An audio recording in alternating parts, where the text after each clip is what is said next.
Oke, Assalamualaikum warahmatullahi wabarakatuh. Waalaikumsalam warahmatullahi wabarakatuh. Selamat malam, ini bersama Mbak Hendy ya.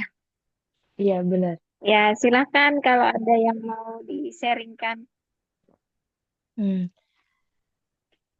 baik. Terima kasih sebelumnya. Di sini malam ini saya ingin berbagi sedikit kecemasan saya, kemudian eh, mungkin berbagi beberapa pertimbangan yang saya sedang hadapi sekarang ini seperti itu.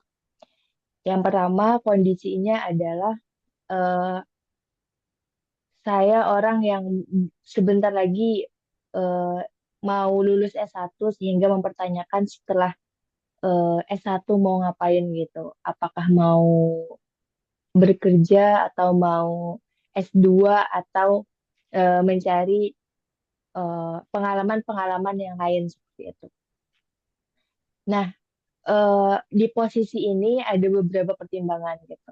Yang yang satu ketika ngambil salah satu pertimbangan ini, bayangan saya adalah itu yang bakal menentukan saya ke depannya seperti apa gitu.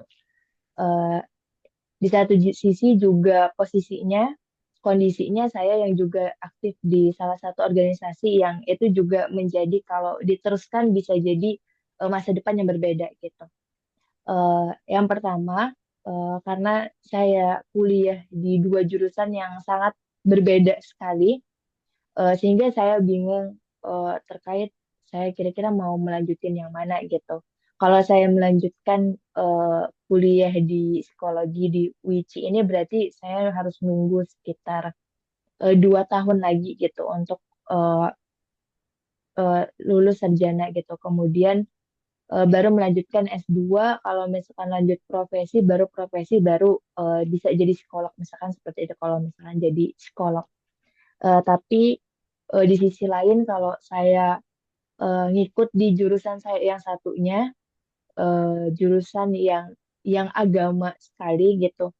Nah, eh, bisa langsung S2, kemudian bisa langsung S3 dan seterusnya gitu. Karena pada dasarnya menurut saya ke depannya saya akan ngambil salah satu ini gitu untuk menjadikan kira-kira saya ahlinya di bidang mana gitu.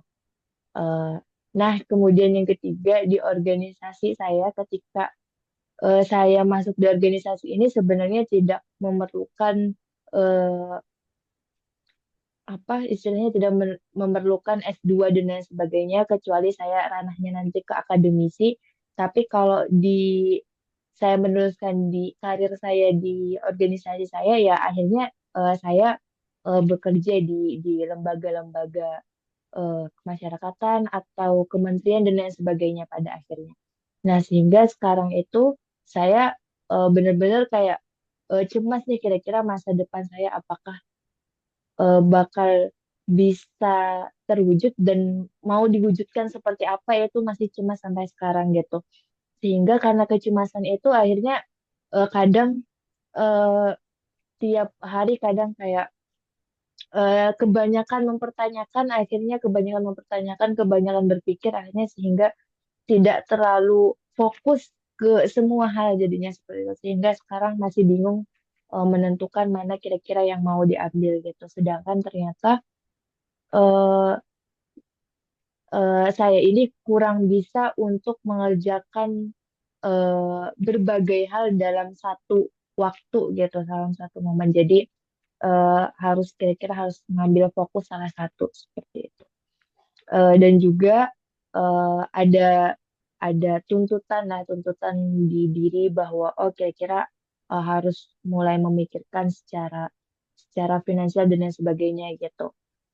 Kalau mau S2 ya ya hasil dari sendiri kemudian dan lain sebagainya gitu. Itu sudah mulai ada di pikiran seperti itu sehingga sekarang masih bingung sekali gitu Bu.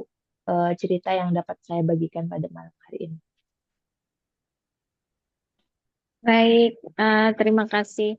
Jadi kalau dari sini saya tangkap tadi kan Mbak Hendy itu sedang ada di beberapa pilihan kayak gitu, di Mm-mm. beberapa pilihan hidup.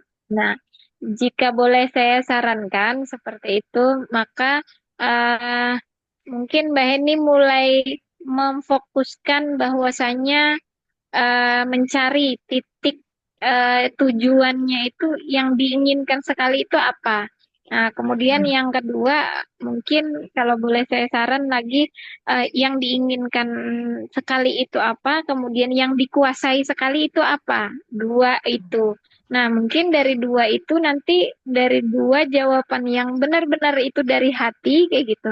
Nanti akan bisa tuh nanti dipilih-pilih mana akan Mm-mm. bisa di-list mana saja yang bisa menuju ke arah yang dua itu. Mungkin itu sih saran saya. Sehingga tidak berpikir berlebihan tentang masa depan, tetapi dari dua tujuan yang terjawab itu akan bisa nanti menentukan langkah-langkah berikutnya, begitu.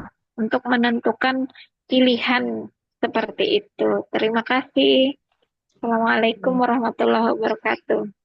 Waalaikumsalam warahmatullahi wabarakatuh. Baik, Assalamualaikum. Ini dengan Ibu Yeni. Ya, betul. Baik, Waalaikumsalam. baik, selamat malam, Bu. Silahkan malam Ya, ini benar. Ibu eh, berbagi cerita sedikit apa yang sedang Ibu pikirkan atau Ibu rasakan. Silahkan, Bu.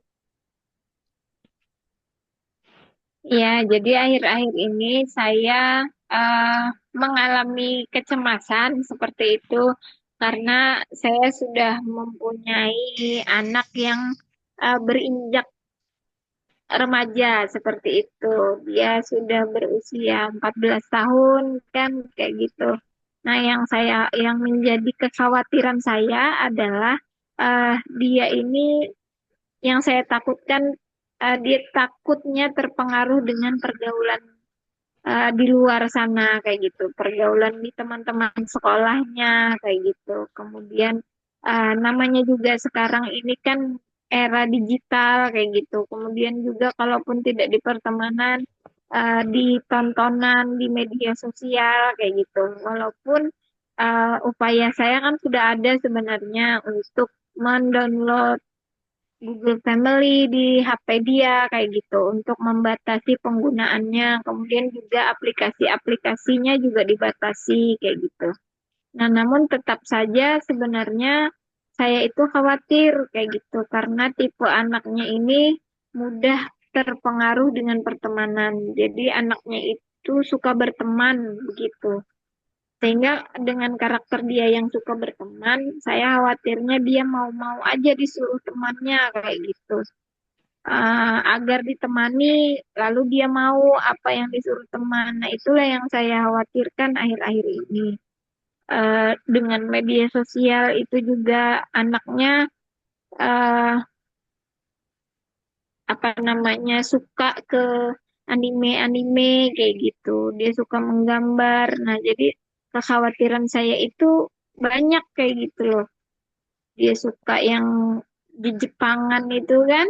Nah, itu juga saya tuh khawatir walaupun sudah sering diberi nasihat. Ini cukup paling jawaban dia adalah ini cuma menggambar kok anu Bu kayak gitu dia bilangnya. Dia cuma menggambar. Tapi tetap aja kayak gitu loh. Takutnya nanti terpengaruh dengan teman-temannya juga seperti itu. Itu sih yang membuat khawatir sekali kayak gitu. Oh, oh baik, Bu. Eh, dari beberapa yang saya dengar tadi, saya mau nangkap beberapa hal. Yang pertama, Ibu eh, pertama sekali rasa yang timbul itu adalah kecemasan. Nah, eh, yang saya tahu ketika Ibu merasa cemas itu berarti pernah hal itu pernah dialami sebelumnya gitu. Entah secara pengalamannya secara pribadi atau melihat dari pengalaman orang lain gitu sehingga itu yang menjadikan merasa cemas. Nah, tapi eh, kalau saya boleh memberikan saran adalah jangan sampai rasa cemas ini eh, menjadi awal poin ibu untuk memberikan aturan seperti itu kepada anak ibu gitu.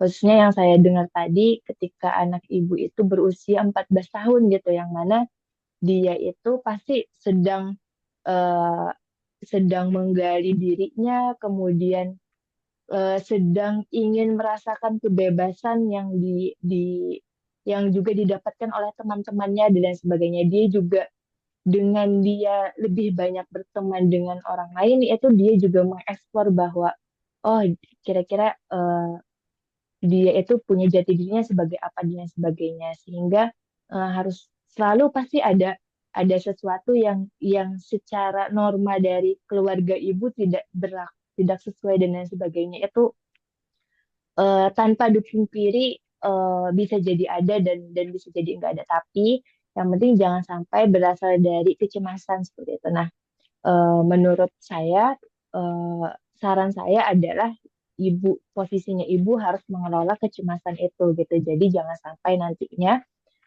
malah dari kecemasan itu jadi over protektif misalkan, kemudian atau terlalu membatasi dan sebagainya karena dari kecemasan itu gitu. Jadi eh, cemasnya digeserkan, lebih berpikir kira-kira gimana cara jalannya yang secara apa ya istilahnya, secara objektif atau dan lain sebagainya gitu, melihat menimbang mana yang baik buat dia secara sesuai dengan generasi dia gitu, dan mana yang tidak baik gitu.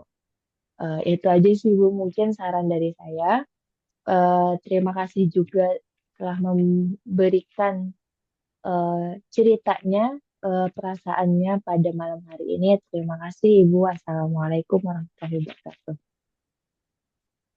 Waalaikumsalam warahmatullahi wabarakatuh.